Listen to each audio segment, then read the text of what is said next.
Telltale's new Batman game looks really cool. Nerdist news! Batman and video games and Batman. While the Caped Crusader has had a checkered history with games in the past, once the Arkham games came along, he managed to dethrone Spider-Man as the superhero with the greatest gaming franchise. But with the Arkham games now over, outside of the occasional VR experience, we're left wondering, when will we get our next rad Batman video game? Rad. The answer, kind of just in a couple of weeks, because adventure game maestros Telltale just dropped the trailer for their very own Batman game, and it looks really freaking good. So let's, of course, break it down. The clip kicks off with Alfred doing his usual Alfred thing, pleading with an injured Bruce Wayne to stop being Batman, or at least to not lose the part of him that's still a human being and not just a scary story for bad guys to tell in the dark. We also get our first look at Telltale's take on Gotham City here, which looks somewhere between the animated series Art Deco look and Christopher Nolan's more realistic take. And that style transfers over to the Batcave as well, which looks huge but still packs a more minimalist look. No T-Rex displays here. And check out the Batmobile in the bottom left corner, a touch of Tumblr, a dash of that sweet Batman Returns ride, but a little more compact.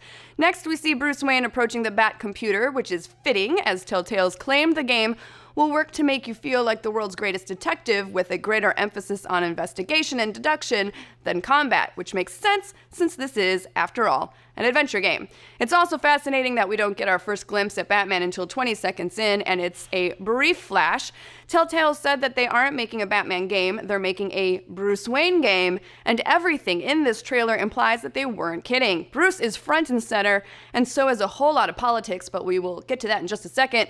For now, check out that slick Batsuit. Telltale's Dark Knight looks less like the jacked, terrifying monster from the Arkham series or the Batfleck we're getting on the big screen, and more like the Batman we see in the comics. Telltale has said that the look is inspired by the work of artists like Jim Lee, Greg Capullo, and Neil Adams, and that definitely shows here, complete with the glowing white eyes.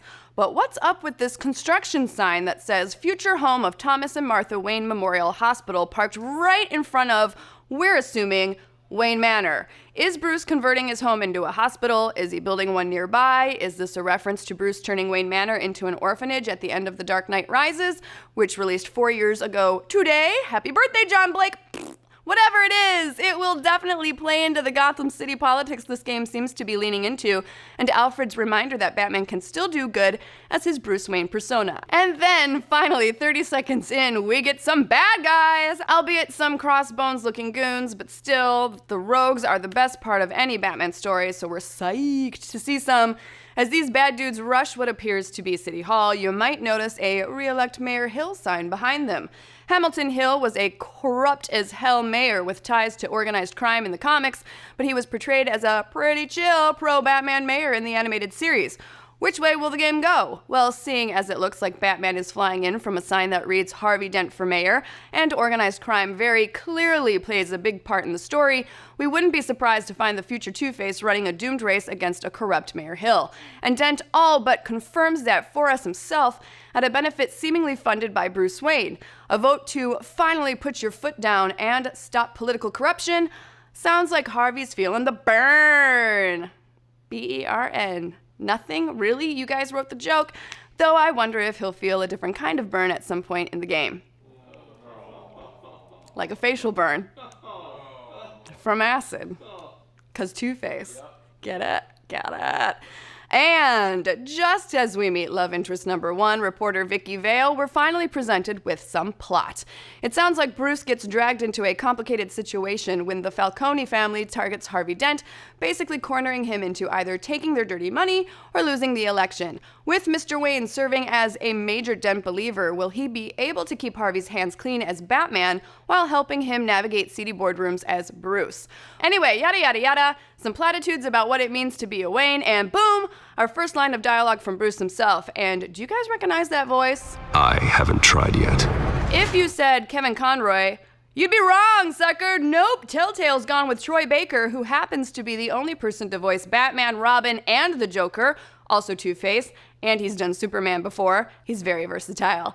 And it sounds like he's trying to do something similar to that deep, methodic Conroy sound, so we're pretty damn into it. And look, There's love interest number 2, and the first and only supervillain we see in this trailer, Catwoman.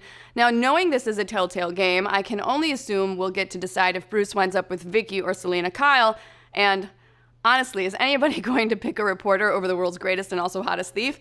Anybody? No. The answer is a definite no. With the lack of supervillains, the heavy emphasis on Dent and the Falcone crime family, this game seems to be inspired by more mafia-focused storylines, like in The Long Halloween. Will this game feature a new villain every chapter, like that comic run? It would make sense considering the episodic nature of Telltale Games.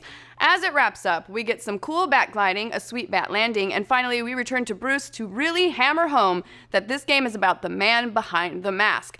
But check out the name of that first episode, Realm of Shadows. Obviously, that calls to mind Ra's al Ghul and the League of Shadows, but this game appears to be a little too grounded to delve into the supernatural. Then again, this game is meant to tell the story of Batman's earliest years in operation, years that are certainly tied to Raz's in the comics, plus Telltale said that they want to keep most of their villains under wraps, so while it seems unlikely, we could definitely be in for a surprise if things get spooky and weird right off the bat. Get it? The bat. Yep. So many good jokes in today's episode. When episode 1 of Batman drops on August 2nd.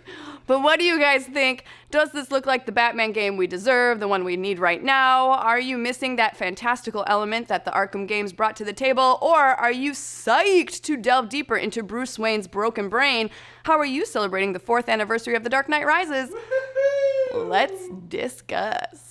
And Comic-Con is coming. We're getting on the bus tomorrow and heading down to San Diego. Seriously, it is a legit bus.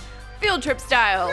Nerdist News will be bringing you coverage from our activation at Petco all con long. Also, I'll be revealing my 2016 cosplay sometime in the next few days, and it's a big surprise, but it's something that the people have demanded.